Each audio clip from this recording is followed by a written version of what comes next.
अंग्रेजी दान लोग भी आदिवासियों के इतिहास को पढ़ें और जानें। तो अब बहुत सारे प्रोफेसर लोग हैं, एक निकाला हुआ प्रोफेसर उनके बीच में बोल निकालने के बाद अच्छा ये हुआ कि मौका मिला अपने देश, अपने संस्कृति, समाज के बीच जाने का। और मैं एक अपने ही वाकये से शुरू करता हूं, हालांकि अगले 10 मिनट में अपनी बात खत्म करूंगा। ओबीसी समाज का, पूर्वांचल का एक व्यक्ति, जिसे बचपन के, जिसके चारों तरफ का माहौल क्या था, वो हमारी तरफ नारे लगाते थे, तब शाखाएं कम लगती थी लेकिन नारे तब भी लगा करते थे। और वो नारे लगा करते थे कि जपो निरंतर एक जबान, हिंदी हिंदू हिंदुस्तान, तबही सुधरे जन्म निदान, तबही भला करें भगवान। बचपन से सुनते थे हिंदी हिंदू हिंदुस्तान। यह अलग बात है कि एक देश के ऊपर एक भाषा थोपने वाले क्यों ये भूल जाते हैं कि इस देश में कदम कदम पर बदले पानी, 4 कोस पर पानी।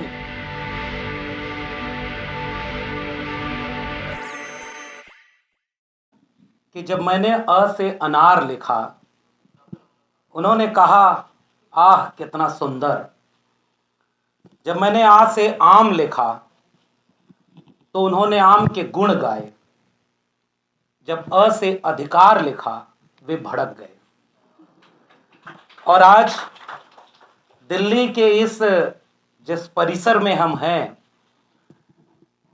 आजादी के अमृत काल के वक्त भी इस परिसर में आदिवासी समाज के इतिहास पर एक किताब लिखी जाए और उसका विमोचन हो और इतनी तादाद में लोग उसमें शामिल हों, ये वो नया इतिहास है जिसका इंतजार करते करते अमृत काल आ गया। इसके लिए मैं लेखक को बहुत बधाई देना चाहता हूं। और इस किताब के लिखने में जो हिम्मत जुटाई डॉक्टर जितेंद्र मीणा ने, और इस किताब को छापने में, प्रकाशित करने में अनबाउंड प्रकाशन ने जो हिम्मत दिखाई कि जिन्हें उपेक्षित तिरस्कृत किया जाए उन्हें वो मुख्य धारा में ले आएंगे, इतनी खूबसूरत किताब की शक्ल में ले आएंगे और दिल्ली के इतने भद्र, एलीट, अंग्रेजी दां, शहरी वर्चस्व वाली जगहों में उसका विमोचन कार्यक्रम कराएंगे। ये सब अपने आप में प्रतिरोध की एक श्रृंखला खड़ी करता है। इसके लिए मैं प्रकाशक अनबाउंड प्रकाशन के अलीम जी को बहुत धन्यवाद देता हूं। और इस किताब को गौर से देखिएगा। इसका कवर पेज पीले और हरे रंगों के मेल से बना है। इसके मुख पृष्ठ पर भारत का नक्शा है और उस नक्शे के ऊपर आदिवासियों के प्रतीकात्मक चिन्हों के बीच लिखा हुआ है राष्ट्र निर्माण में आदिवासी। यानी ये कवर पेज ही दावा करता है कि ये मुल्क हमारा है, लेकिन जो इस देश, इस दुनिया के सबसे पहले मूल निवासी थे, उनके साथ सबसे बड़ा धोखा या साजिश किसी तलवार, बंदूक या तोप ने नहीं की। उसके साथ सबसे बड़ी साजिश कलम ने की, जिनके ऊपर यह हक था कि वो इतिहास में दर्ज करेंगे उन आदिवासियों के इतिहास को भी। उन्होंने धोखा किया, तो जो कलम ने धोखा किया, उस धोखे का हिसाब करने के लिए आदिवासियों ने खुद अपने हाथ में कलम उठाई है। और जितेंद्र मीणा को मैं बहुत बधाई देता हूं कि उन्होंने इस तरह की शानदार कोशिश यहां पर की है। और इसमें जो आदिवासी लिखा हुआ है वो नीले रंग से लिखा हुआ है। और यहां संपादक आशीष जी हैं और प्रकाशक हैं। मैं आप सबका ध्यान इधर आकृष्ट कराना चाहता हूं, और इसलिए आकृष्ट करना चाहता हूं कि कुछ चीजें होती हैं। जैसे मैं बचपन में जब गाड़ी चलाना सीखा तो मैं ये नहीं बोलने वाला था कि मैं भी बचपन में आदिवासियों के बीच रहा करता था। मैं बिल्कुल उधर नहीं जा रहा हूं। मेरा तो आदिवासियों से जन्मों जन्मों का नाता है। ये वाक्य नहीं बोल रहा हूं, मैं एक किस्सा सुनाना चाह रहा था कि जब अपने से गाड़ी चलाना होता था अकेले तो लगता था कि हमें अच्छी ड्राइविंग आती है, लेकिन जब कोई बहुत खास परिवार का बैठ जाता था तो हाथ कांपते थे। अब कोई अगर लेखक हो तो उसकी किताब पर बोलना आसान है, लेकिन लेखक से पहले कोई मित्र हो तो जोखिम भरा है कि भाई आप क्या बोलेंगे, संभल के बोलना। फिर भी मैं कुछ बातें इतिहास के थोड़े से पुराने पन्नों को उधेड़ते हुए, प्रोफेसर एन सुकुमार और प्रोफेसर मनोज झा यहाँ बैठे हुए हैं, प्रोफेसर सोना झरिया मिंज बैठी हुई हैं, मैं थोड़ा सा कुछ साल पहले पन्ना पलटना चाहता हूं। शायद दिसंबर या जनवरी का महीना था, साल 2018-19, और इस देश में 13 पॉइंट रोस्टर आया था। और इसलिए मैं कह रहा हूं इस मंच पर यह बात बोलनी चाहिए, क्योंकि ये सारे लोग जो मंच पर हैं वो सारे उस आंदोलन से जुड़े हुए हैं।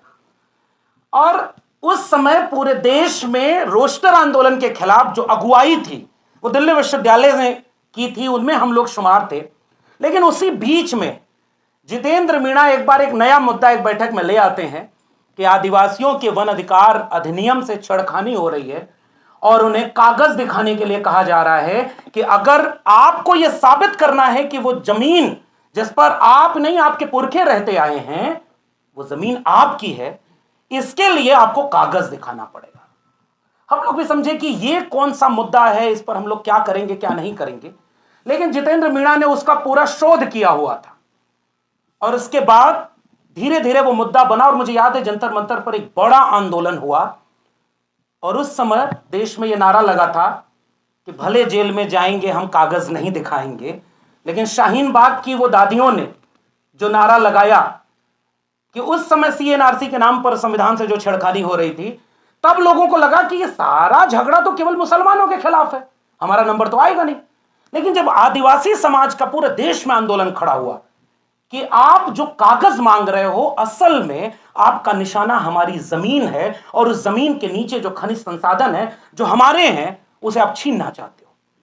और उस समय मैं लेखक के बारे में बस थोड़ा सा परिचय देना चाह रहा हूं कि यह किताब भले बाद में आई, लेकिन लेखक ने आदिवासी मुद्दों पर बोलना, लिखना और लड़ना कई वर्ष पहले से शुरू कर दिया था।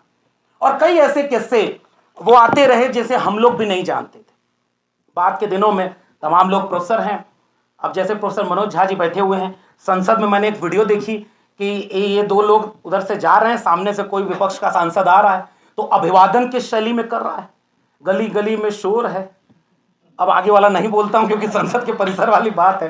तो ये माहौल है। कल को कोई आपका आरक्षण चुरा रहा था, आज कोई वोट चुरा रहा है, कल आपका जल, जंगल, जमीन, शिक्षा, अधिकार, हक सब कुछ चुरा लेगा अगर इस तरह की किताबें नहीं आएंगी तो, जो बताएंगी कि आपको किस चोरी से बचना है।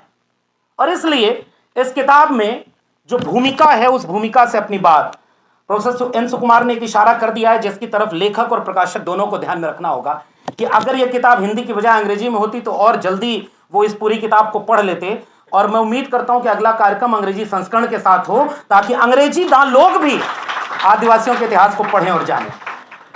तो अब बहुत सारे प्रोफेसर लोग हैं, एक निकाला हुआ प्रोफेसर उनके बीच में बोल रहा है। निकालने के बाद अच्छा ये हुआ कि मौका मिला अपने देश, अपने संस्कृति, समाज के बीच जाने का। और मैं एक अपने ही वाकये से शुरू करता हूं, हालांकि अगले 10 मिनट में अपनी बात खत्म करूंगा। ओबीसी समाज का, पूर्वांचल का एक व्यक्ति जिसे बचपन के, जिसके चारों तरफ का माहौल क्या था, वो हमारी तरफ नारे लगाते थे, तब शाखाएं कम लगती थी लेकिन नारे तब भी लगा करते थे। और वो नारे लगा करते थे कि जपो निरंतर एक जबान, हिंदी हिंदू हिंदुस्तान, तबही सुधरे जन्म निदान, तबही भला करें भगवान। बचपन से सुनते थे हिंदी हिंदू हिंदुस्तान। यह अलग बात है कि एक देश के ऊपर एक भाषा थोपने वाले क्यों ये भूल जाते हैं कि इस देश में कदम कदम पर बदले पानी, चार कोस पर पानी। आदिवासी जिंदा कहां रहा? वो अपनी संस्कृति में जिंदा रहा, अपनी भाषा में, अपनी तहजीब में, अपनी परंपरा में जिंदा रहा। और वो आपकी एक रूपता में कहीं फिट नहीं बैठता है। उसकी अपनी संस्कृति, अपना अपना परंपरा है। अभी इसी 9 अगस्त को विश्व आदिवासी दिवस के दिन मैं मध्य प्रदेश और महाराष्ट्र के बॉर्डर इलाके में, सुदूर इलाका, जहां एयरपोर्ट से उतर के भी आपको 5-6 घंटे, उधर से फोन आया तो मैंने कहा कि बहुत दूर है, मैं कैसे आ पाऊंगा।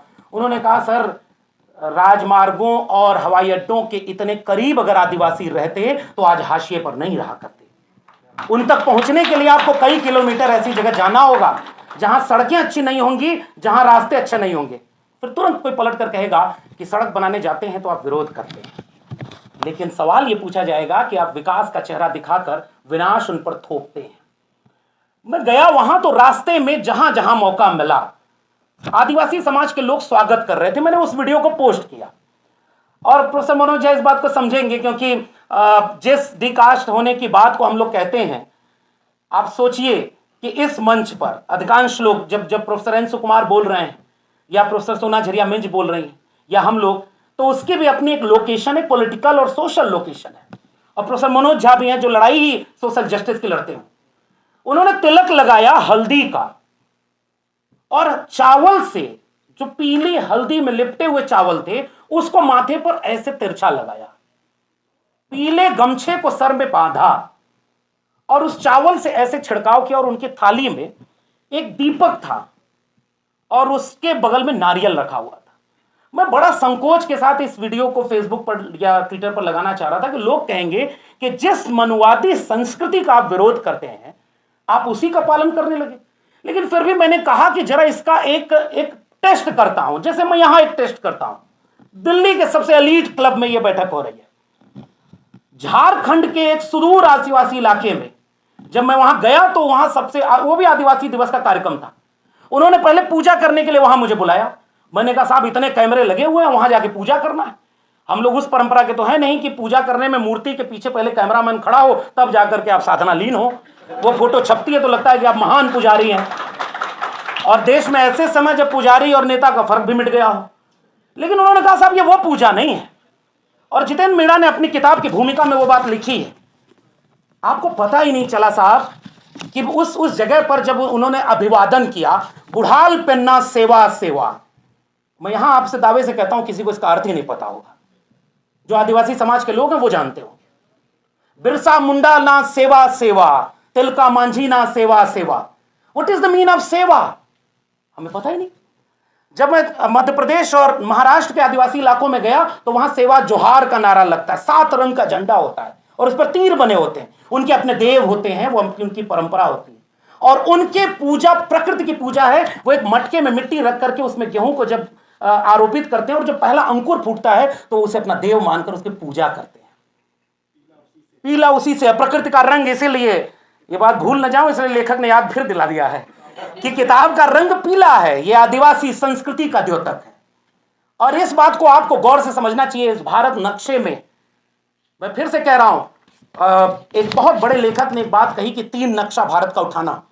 पहले नक्शे में जहां जहां जंगल हो उसको भर देना, दूसरे नक्शे में जहां जहां खनिज हो उसे भर देना, और तीसरे नक्शे में जहां आदिवासी हो उसे लिख देना। तीनों नक्शों को जब एक जगह करोगे तो वो कॉमन निकलेगा।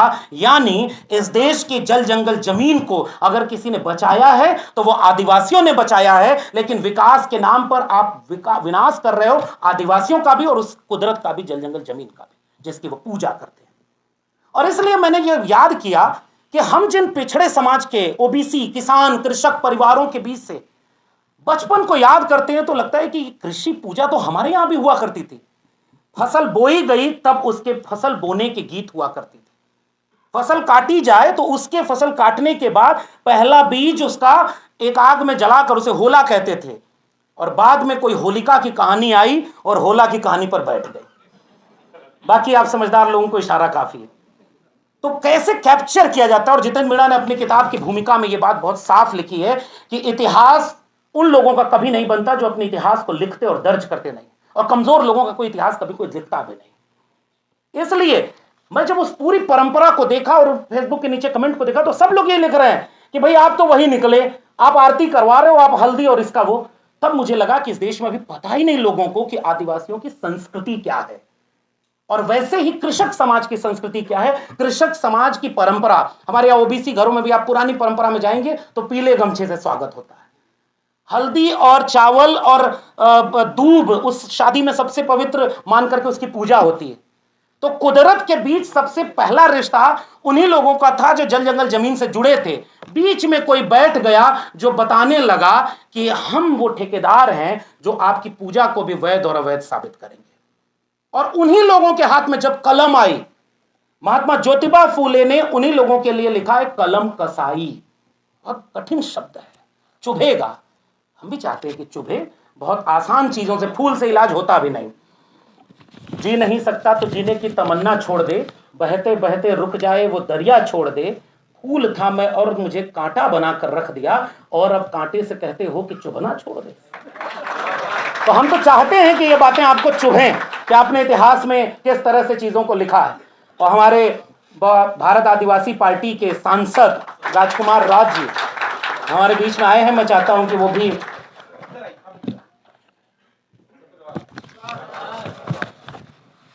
और ये मैं पूछना ही भूल गया था कि जोहार का मतलब क्या होता है, कितने लोगों को पता है। और मैं ये सवाल यहीं से उठाना चाह रहा था कि सेवा जोहार का नारा क्यों लगता था और जोहार का नारा और उलगुलान का नारा किसके लिए लिखता है। ये बात प्रोफेसर जितेंद्र मीणा ने अपनी किताब में भूमिका में लिखी है। अगले 2-4 पॉइंट्स में अपनी बात खत्म करूंगा। पहली लाइन इस किताब की जरूर पढ़नी चाहिए। नर्मदा और सिंधु के किनारे बसी वे आदिवासी बस्तियां इस भारत की ऐतिहासिक विरासत हैं जिन्होंने इस महान सभ्यता को जन्म दिया। लेकिन गंगा को केंद्र में रख करके जिन्होंने भारत का स्वप्न देखा, उन्हें तो पता ही नहीं कि नर्मदा और सिंधु के किनारे आजकल क्या हुआ था और उस जमाने में क्या हुआ था। और मुझे याद आ रहा है जयपाल सिंह मुंडा का संविधान सभा में दिया हुआ वो भाषण कि हम 6000 साल से इस देश के मूल निवासी सिंधु घाटी सभ्यता के वारिस हैं और आपको हमें लोकतंत्र सिखाना नहीं है, आपको लोकतंत्र हमसे सीखना होगा।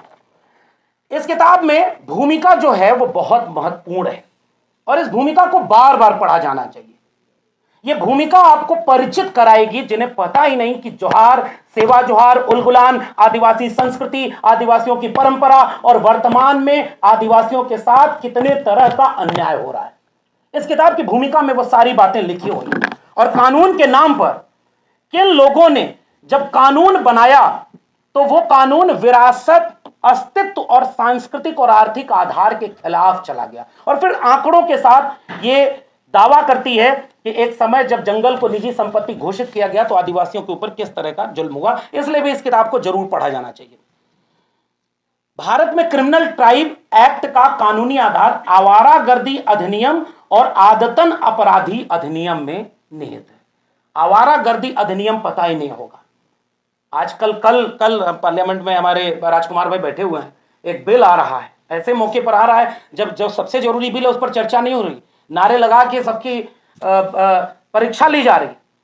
लेकिन वो बिल लाया जा रहा है कि 30 दिन में, अभी उलाका साहब बोल के गए, मैं उसका भी थोड़ा सा जवाब देना चाहूंगा कि वो बिल लाया जा रहा है 30 दिन अगर कोई जेल में रहा तो उसके बाद 31वें दिन उसका पद और कुर्सी सब चली जाएगी। और विपक्ष के एक नेता ने पूछ दिया कि चक्की पीसिंग वाला नारा जिसके लिए दिए थे उसको डिप्टी सीएम बनाए बैठे। तो वो जो क्रिमिनल ट्राइब, और आपको पढ़ना चाहिए डॉक्टर बाबा साहब अंबेडकर और जयपाल सिंह मुंडा के बीच संविधान सभा की बहस को। और उस समय मैं एक रेफरेंस आपके लिए ले आया हूं क्योंकि इससे अच्छा मंच उस बौद्धिक बहस को लोगों के बीच ले जाने का नहीं है। यह बात बिल्कुल दुरुस्त है कि आदिवासी समाज बिल्कुल मुख्तलिफ है, बिल्कुल अलहदा है। उसे शेड्यूल कास्ट के साथ जोड़ करके दोनों की लोकेशन अलग अलग थी, वो अछूत थे। न ओबीसी में कोई अछूत था और न आदिवासी में कोई अछूत है। आदिवासी को अछूत होने का मतलब ही नहीं। वर्ण सिस्टम जब आरोपित आप करते हैं, और इस किताब को इसलिए भी पढ़ा जाना चाहिए कि इसमें राजा शंकर शाह और रघुनाथ शाह, उनके बारे में बाकायदे एक अध्याय लिखा हुआ है और वो राजा हैं। छत्तीसगढ़ के इलाके में राजा वीर नारायण सिंह है, वो राजा हैं। गोंडवाना में रानी दुर्गावती हैं, वो रानी हैं। भीलवाड़ा, राजकुमार रोज जी उसका पूरा आंदोलन चला रहे हैं कि भीलों का अपना एक पूरा राज्य बने क्योंकि वहां के वो राजा रहे हैं। अगर वर्ण व्यवस्था में आदिवासी, दलित, पिछड़े सब शूद्र थे तो उनके बीच से राजा कैसे पैदा हुए। सम्राट अशोक, चंद्रगुप्त मौर्य, देवगिरी के यादव, गुर्जर पाल प्रतिहार वंश, चोल से लेकर के गोंडवाना भीलवाड़ा, इसका मतलब कि वर्णा सिस्टम न तो आदिवासी पर कभी फिट बैठता है, न दलित पर, न ओबीसी पर। वो एक आरोपित व्यवस्था है जिससे आप अपनी संस्कृति को भूल जाओ और एक व्यक्ति, एक ग्रंथ, एक संस्कृति, एक नेता, एक झंडा और एक ही सब कुछ के रंग में रंग दिया जाए। इसलिए भी इस किताब को पढ़ा जाना चाहिए। इसलिए उलाका जी जब ये बोल रहे थे कि नुकसान हुआ, मैं वहां पर देख रहा हूं कि जब 1949 में बाबा साहब अंबेडकर ने एक प्रस्ताव लाया था, और तारीख के साथ इसको देखना चाहिए। 1947 से 1949 के बीच एडवाइजरी कमेटी जो आदिवासी लोगों के साथ बनी थी, जितेंद्र मीणा ने बाकायदे अपनी भूमिका में लिखा है कि केवल 7.5, 8, 9% जिसकी आबादी हो उसकी केवल 16 लोग संविधान सभा में थे। तो जब नया भारत बनाया जा रहा था तो आदिवासी कहां थे और उस संविधान सभा की बहस में कहां है वो। उसके बाद उन्होंने कहा कि वो मांग कर रहे थे कि जो राज्य जहां आदिवासी ज्यादा हैं उन राज्यों में उनको विशेष अधिकार मिलना चाहिए। मांगा उन्होंने अधिकार और मिला केवल आरक्षण। मुझे लगता है आदिवासी समाज की यह दिक्कत रही है और इसलिए भी वो लड़ते हैं। लेकिन डॉक्टर बाबा साहब अंबेडकर ने 11 मई 1949 को अल्पसंख्यक राजनीतिक संरक्षण पर एडवाइजरी कमेटी और उसके बाद 24 अगस्त 1949 को ड्राफ्ट आर्टिकल 294, जो बाद में कॉन्स्टिट्यूशन में आर्टिकल 332 में आता है, पूरे देश में जैसे शेड्यूल कास्ट को रिजर्वेशन मिला वैसे ही शेड्यूल ट्राइब को भी नहीं वो चीज मिल पा रही है जो वो चाहते हैं, तो कम से कम रिजर्वेशन तो मिले। यह काम उस एकता को दिखाता है जो उस बहुजन आइडेंटिटी पॉलिटिक्स को जोड़ती है। अलग होने के सामाजिक, सांस्कृतिक, आर्थिक कई कारण हैं, लेकिन जोड़ने के जहां जहां इतिहास हैं उस इतिहास को पढ़ना चाहिए। अब मैं आखिर में एक दो बातें कह के अपनी बात को खत्म करूंगा, उसके बाद दो वक्ता हैं उनको अपनी बात को पढ़ना है, सुनेंगे आप। एनिमेशन ऑफ पास्ट में बाबा साहब डॉक्टर अंबेडकर लिखते हैं कि इतिहास गवाह है कि भारत के इतिहासकारों ने दलितों और आदिवासियों की भूमिका को मिटा दिया है। जब तक यह देश अपने असली निर्माताओं की पहचान नहीं कर लेता तब तक वह न्यायपूर्ण राष्ट्र नहीं बन सकता। डॉक्टर राम मनोहर लोहिया मार्क्स, गांधी और समाजवाद किताब में 1960 में लिखते हैं कि भारत में असली लोकतंत्र तभी आएगा जब सबसे गरीब, सबसे उपेक्षित और सबसे पिछड़े आदमी की जिंदगी बदलाव आएगा, जब आदिवासी, दलित, स्त्री, उनकी आवाज संसद में गूंजेगी, तभी भारत का स्वराज पैदा होगा। और आज जब राजकुमार रोत जैसे सांसद सदन में खड़े होकर के बोलते हैं तब लगता है देखिए आदिवासी की लड़ाई आदिवासी ही लड़ेगा, वही बोल सकता है, बाकी आप उनके साथ, उनके पीछे खड़े होकर के आप साथ दीजिए, उसका नेता नहीं बनना है। इसलिए आज जो बात राजकुमार रोत बोल रहे इससे पहले क्यों नहीं बोली गई? महाश्वेता देवी ने अरण्येर अधिकार में 1977 में लिखा कि भारत का इतिहास लिखने वाले हमेशा महलों और दरबारों के इतिहासकार रहे, महलों और दरबारों के इतिहासकार रहे। जंगलों और पहाड़ों में लड़ी गई असली लड़ाइयों को उन्होंने कभी जगह नहीं दी। आदिवासी इतिहास इसलिए जिंदा है क्योंकि वह लोगों की यादों और संघर्षों में जिंदा है, और उन यादों, संघर्षों से इस किताब ने एक भूमिका निभाई है। ये भूमिका जब जितेंद्र मीणा लिखते हैं तो ये दावा कतई नहीं करते कि आदिवासियों के ऊपर कोई पहली किताब मैं लिख रहा हूं। इसके पहले बहुत सारी किताबें लिखी गई हैं, बहुत सारे काम हुए हैं। जितेंद्र मीणा यह दावा कर रहे हैं कि जिन नायकों को उपेक्षित कर दिया गया, हम उन नायकों की भी बात आपको बताना चाहते हैं। छत्तीसगढ़, नॉर्थ ईस्ट से लेकर के राजस्थान, गुजरात के भी इसमें नायक शामिल हैं, इसलिए भी इस किताब को पढ़ना चाहिए। एक कोटेशन, एक दो बस पढ़ के मैं अपनी बात खत्म करूंगा। हालांकि पेज नंबर 33 पर इन्होंने वनवासी वाले संकट के ऊपर भी इशारा किया है कि कुछ लोग आदिवासियों को वनवासी कहकर के अपनी संस्कृति भी थोप रहे हैं, जबकि आदिवासी संस्कृति का उनसे मेल नहीं है। आपको जानकारी होनी चाहिए कि झारखंड में विधानसभा ने यह बिल पारित किया कि अब की जब जनगणना हो तो धर्म के कॉलम में हमारा अपना धर्म भी लिखा होना चाहिए। जब उनका धर्म अलग, उनके देवी देवता अलग, उनकी संस्कृति अलग, तो उनके ऊपर आप एक धर्म, एक भाषा, एक नेता क्यों थोपेंगे? और इस बात को इस किताब में जरूर लिखा गया। और इस किताब को, बाकी नायकों पर वक्त कम है इसलिए छोड़ देता हूं, इसके आखिरी पन्ने पर भारत के आदिवासी विद्रोह करके एक सूची दी गई है। जो क्लेम है ये किताब कि भारत राष्ट्र के निर्माता हम हैं, जिसे इनकैर्नेशन लिखने वाले सुनील खिलनानी बिरसा मुंडा से आगे नहीं बढ़ा पाए, जिसे मेकर्स ऑफ मॉडर्न इंडिया लिखने वाले लेखक उसको भी नहीं देख पाए, अब जब उनके हाथ में कलम आई तो उन्होंने बताया कि इस देश में अंग्रेजों के खिलाफ सबसे पुरानी और सबसे लंबी लड़ाई लड़ने का काम इस देश के आदिवासियों ने किया है। साल 1776 से यह लड़ाई शुरू हुई है और लगभग 1963 तक ये लड़ाई लड़ी गई, और मैं तो कहूंगा कि 2025 में भी वो लड़ाई जारी है। लेकिन इस बात को वो कतई नहीं समझ पाएंगे जो एनसीईआरटी के सिलेबस से मुगलों को निकालकर या अकबर को और बुरा पेश करके एक नया भारत बनाने की कोशिश में इस कदर लगे हुए हैं कि एक तरफ शिक्षा बर्बाद हो लेकिन जितनी बची रहे वो भी हमारे मुताबिक पढ़ी जाए। ऐसे वक्त में क्या उन्हें चिंता है आदिवासियों के इतिहास लेखन की? और अंग्रेजों के खिलाफ अब कौन लड़ाई नहीं लिया? लाल किले की प्राचीर से जिस संगठन का नाम लिया जा रहा है वो संगठन का इतिहास ही अंग्रेजों का साथ देने का रहा। ऐलान है 2025 में कि अगर आपको संविधान और लोकतंत्र को बचाना है, इस तरह की किताबों को बचाना है, तो उस कर्ज को चुकाना होगा जो हमारे पुरखों ने हमें सौंपा है। मिर्जा गालिब का एक शेर है कि दर्द मिन्नत कशे दवा न हुआ, मैं न अच्छा हुआ बुरा न हुआ, जान दी हुई उसी की थी, हक तो यूं है कि हक अदा न हुआ। हमारे ऊपर हमारे उन पुरखों का हक है कर्ज की तरह। डॉक्टर बाबा साहब अंबेडकर, जयपाल सिंह मुंडा, बिरसा मुंडा से लेकर राम मनोहर लोहिया, भगत सिंह, तमाम लोगों का कर्ज है। इस किताब के जरिए उस कर्ज को पढ़ते हुए हमें लंबी लड़ाई के लिए अपने को तैयार करना होगा। मैं फिर से लेखक जितेंद्र मीणा को, प्रकाशक को और आप तमाम लोगों को धन्यवाद देता हूं कि ऐसे जगह पर हमने इस भूमिका निभाई।